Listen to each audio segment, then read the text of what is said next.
Halo Indonesian Park, you Amy, tuin jadi apa yuk? Pin salah, pin jadi apa? Prok prok prok, a. Manajer Pak Tarno, Koji, mengakui ada hal positif setelah nama pesulap lucu itu viral karena dianggap mirip penyanyi Anderson .Paak. Koji menyebut banyak tawaran endorsement dan followers Instagram Pak Tarno naik secara perlahan.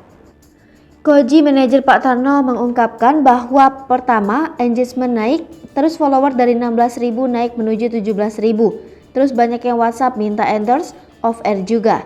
Koji menyebut bahwa ia sempat kaget lantaran viralnya Pak Tarno di media sosial.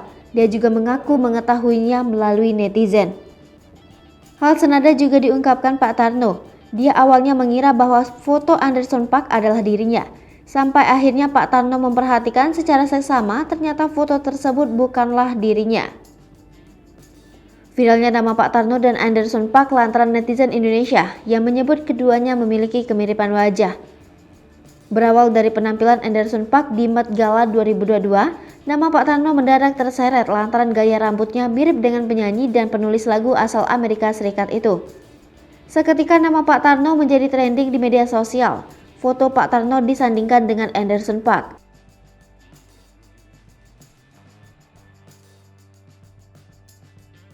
Rupanya Anderson .Paak menangkap keriuhan itu. Dia pun mengganti foto profil Instagramnya dengan foto Pak Tarno. Tak mau kalah, Pak Tarno pun membalas dengan tak kalah kocak. Dalam sebuah video yang diunggah di akun manajemennya, Pak Tarno menyapa kolaborator Bruno Mars di Silk Sonic itu.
Hai pemirsa Sri Popo TV, jangan lupa komen, like, dan subscribe, serta tonton terus berita-berita terupdate lainnya